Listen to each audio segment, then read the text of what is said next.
All right, recording has started. Okay, so I printed all of our job descriptions and I looked them over. And so I got some feedback from her in regards to my job description, which I had not put like a little paragraph describing the job. And then I just kind of did bullet points. So for sure, you know, we can make sure that when we finalize it, that it's going to have that. Those things in there. Yeah. I did have one on mine. I don't know if you guys want to use that one or not, but I did have that included in mine. Okay, yeah.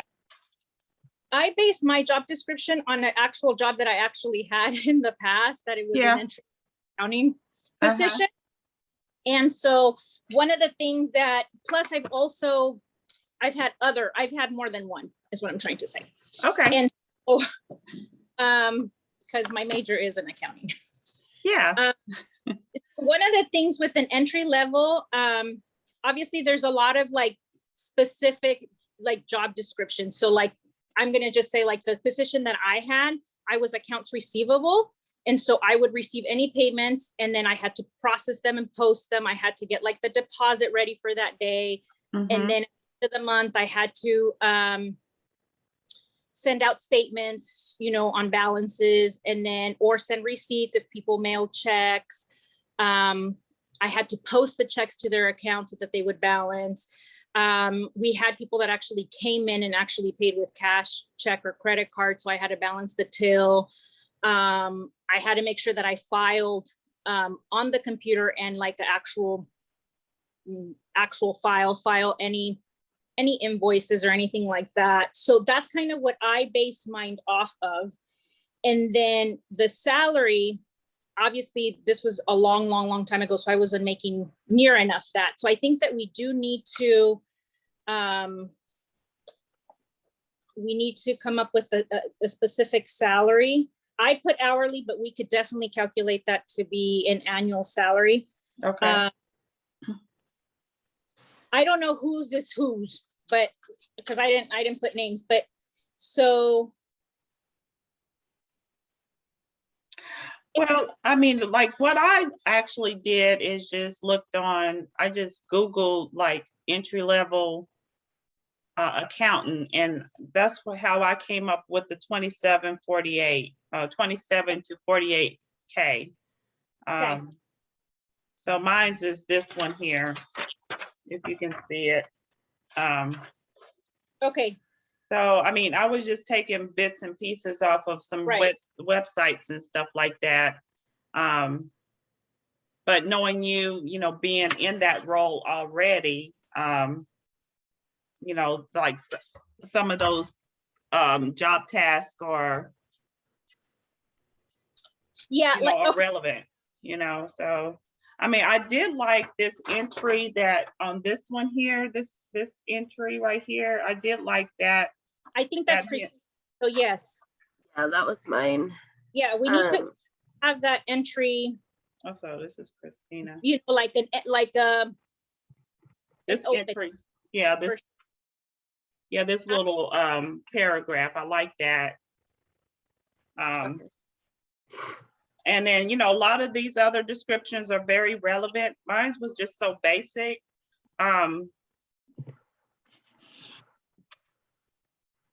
You know, what we can do is, I mean, like with the ones with the running the errands to the bank, I mean, you already kind of like covered that a lot in your job description, Gab.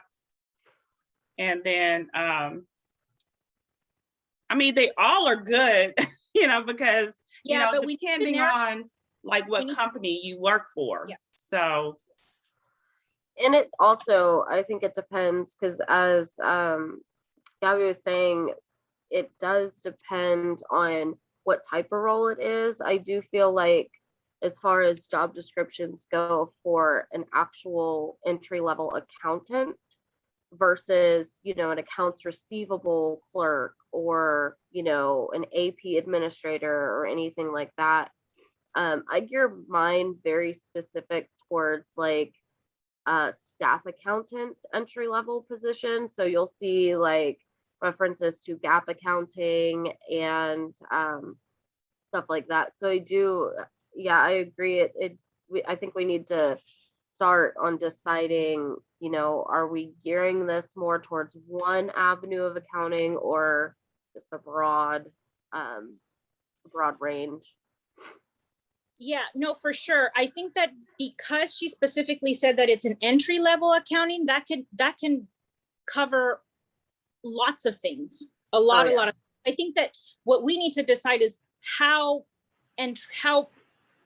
much entry level is required. So if we're saying that this is maybe somebody that doesn't necessarily have a bachelor's degree in accounting, but that they, you know, so I had on Indeed and another website that I looked, there is some entry level positions in accounting that just required either having the associates or having 2 years similar accounting experience. So I believe that if it's like a class 1 entry level, I think that the qualifications required for sure. I think we need to keep the high school graduate because almost every job requires that you have a high school diploma.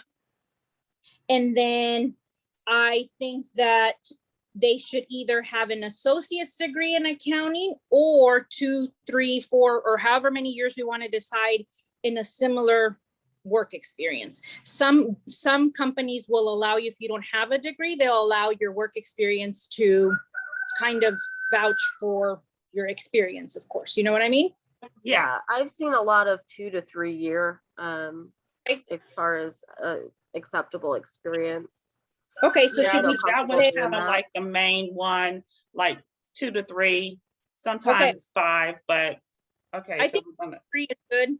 So we should say preferred education, associate's degree in accounting, or 2 to 3 years similar work experience.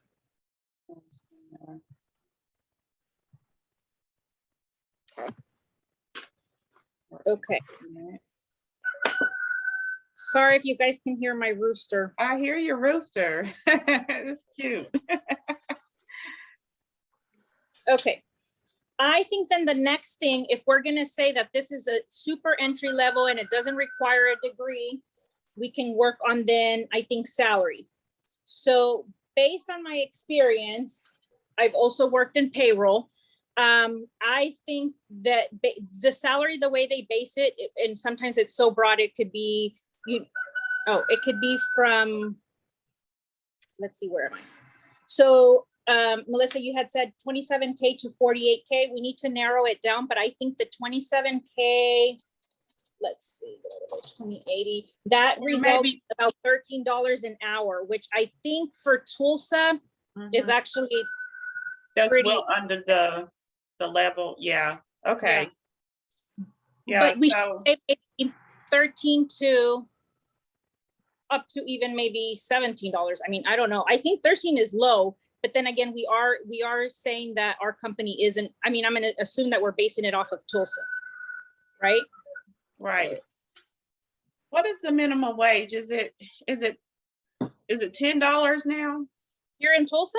Yeah. No, it's federal minimum wage. I think it's $7.25 or $8.25. And then for this kind of thing, but then even the last company that I worked for before the one I'm now, their minimum wage was just company-wide was $9.50. But that was just an entry level, like customer service. I'd say that if we want to be competitive, we are a company that we are trying to hire someone and, and we want to be competitive with the market. I say anywhere from $15 to $19. And that would be just based on experience too, or what degree that candidate had, you know what I mean? Yeah, especially since we're looking for at least 2 years of experience or a 2-year degree. I think that would be good. I actually am also in accounting. I'm a project accountant. I actually run a team of job class administrators in various different states. And we start just our basic job cost administrators, which they're pretty heavy in data entry, you know, time entry, things like that. It's a very, they generate the invoices, they send them out for AR, things like that. We start anywhere between 17 is usually the average. Okay. Well, Okay, then, so what we got, so we're gonna just decide on like 13 to the highest $17 an hour. no, I honestly think that obviously we're pretending that this is the real market now, that Right, we are trying to hire somebody. I would go a little higher, anywhere from 15 to 19, and maybe even like Christina was saying, 15 would, I mean, it's low. I mean, I personally, I think that's low. I wouldn't accept for $15. But then again, it is based on experience and it is based on what they're bringing to the table. So, and so then I converted that into annual salaries, the 15 to the $19 an hour. It's 31,000 to 39,000.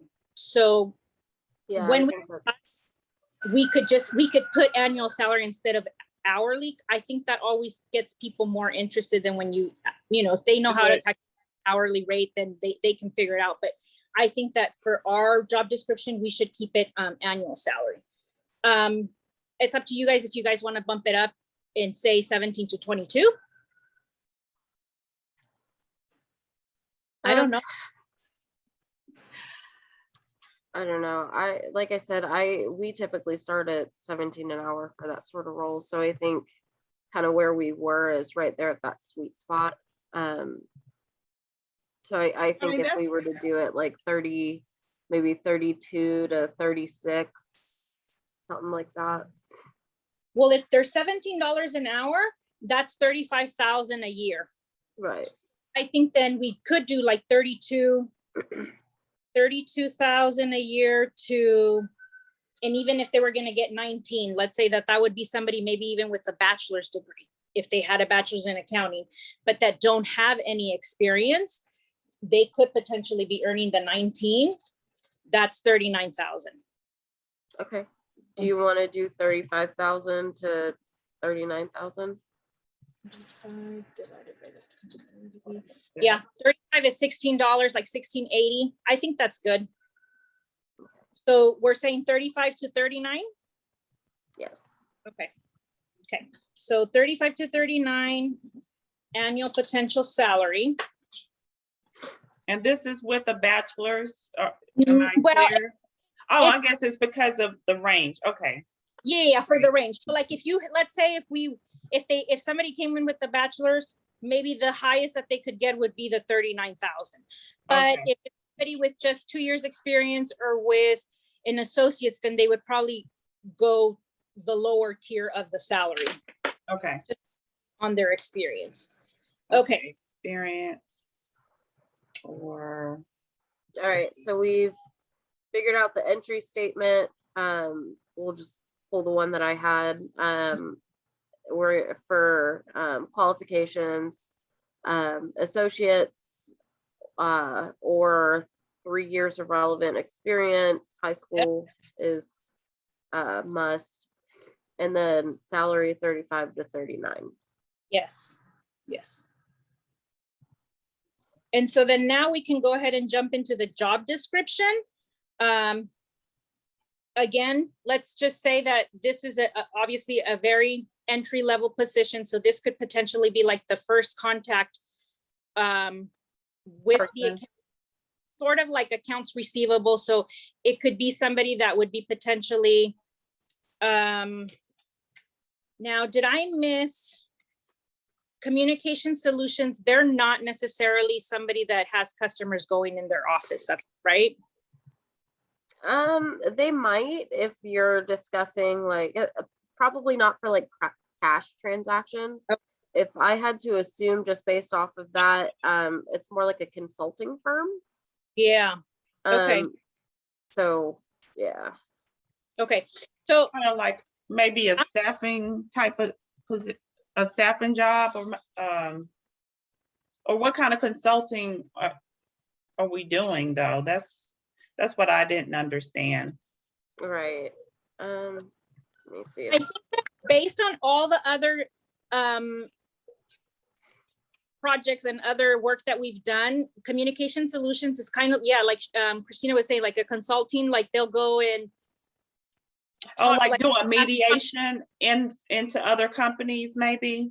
yeah, like they go to other companies and they, they do like the pep talks for their employees, or they're the ones that go in and do the meetings about effective business. Etiquette. Communication, okay, I got You know, it. I'm assuming like stuff like sexual harassment videos and like maybe even, Ergonomic. I don't know. But Yeah, okay, I get what you're saying. Yeah, that's what I learned. Sometimes they have companies come into different companies just to mediate or maybe do some kind of training or,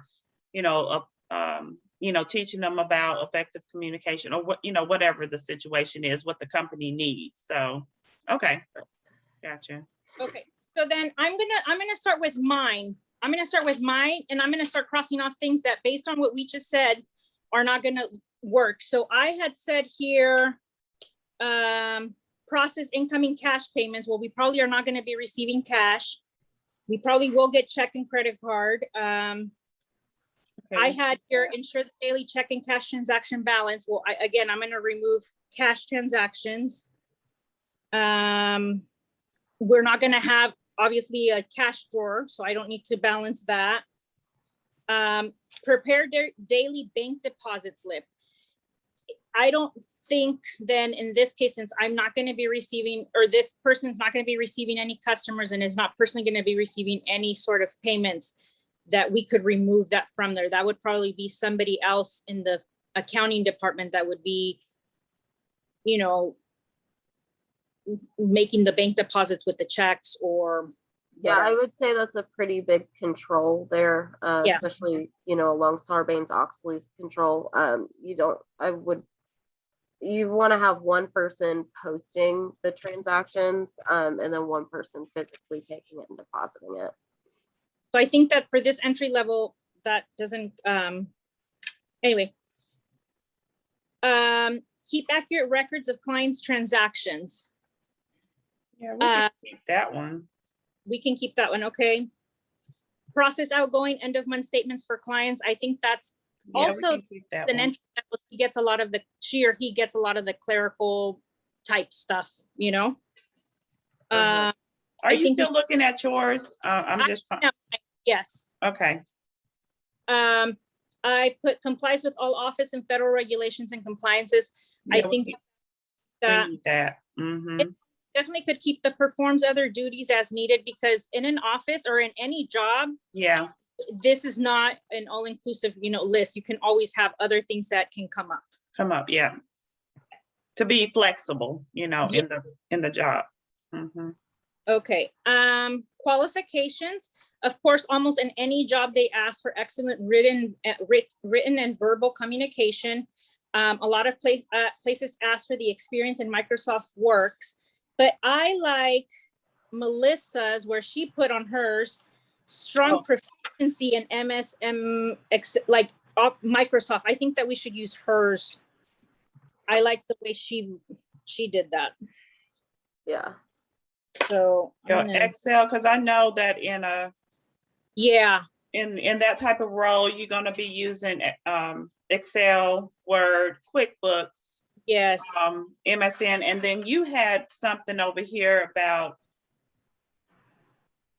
you had Sage. I guess that's a program. It's another accounting system similar to QuickBooks. It depends on which one we want to use. I mean, QuickBooks is pretty common for small companies, but it can easily be outgrown.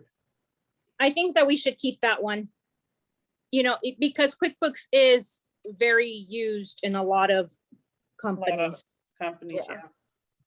Now, we all said about being detailed oriented and problem solving. So I think we should keep all of that too. Okay. Detailed oriented and problem solving. meeting deadlines. I like that because you always are gonna have timelines. Yes, okay. Yeah.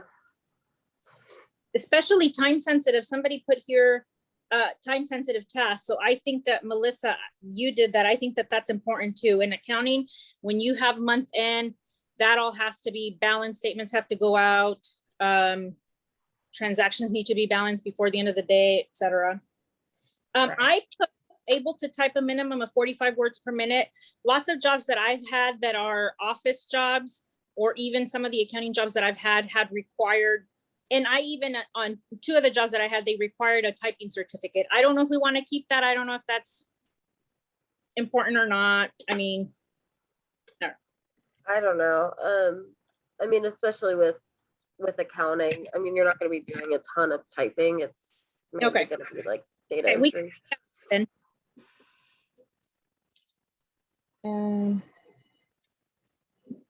Now, do we want to, so I know some of the responsibilities on Christina's about providing upper management level of financial reports and monthly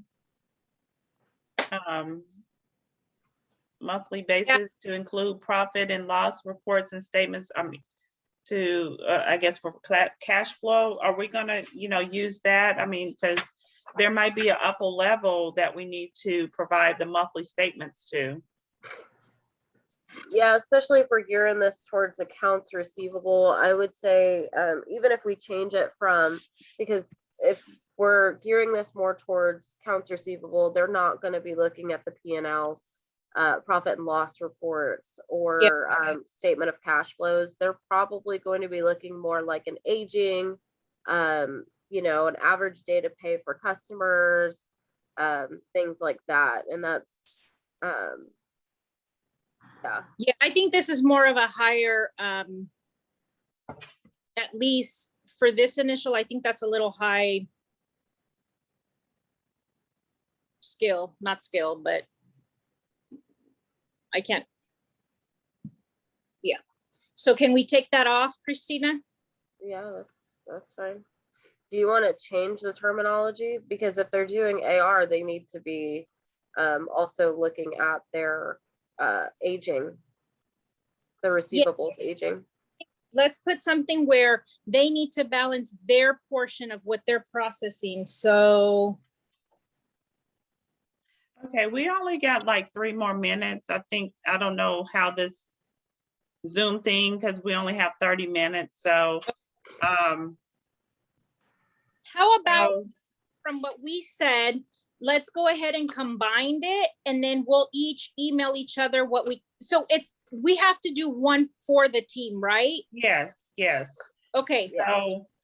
So basically what it says here is that when I will submit the video, and then I will save the draft, and then we're supposed to do a self-reflection, and then we submit that, and whoever is gonna like type up the job description, they will submit that in there. Yeah, I think that's where I fall, is typing it all up. Hey, Christina, why don't you let me type it, and then I can send it to you, and then if you want to submit it, you can submit it, and then I'll just combine the stuff that we went over. I'll send it to both of you, and you can both review it. Okay. And then if we need to make changes, let's communicate via email, because I know you're not feeling well, and I don't mind, helping with that, because I feel like my role is just to be the leader, and I don't feel like I don't get to do anything.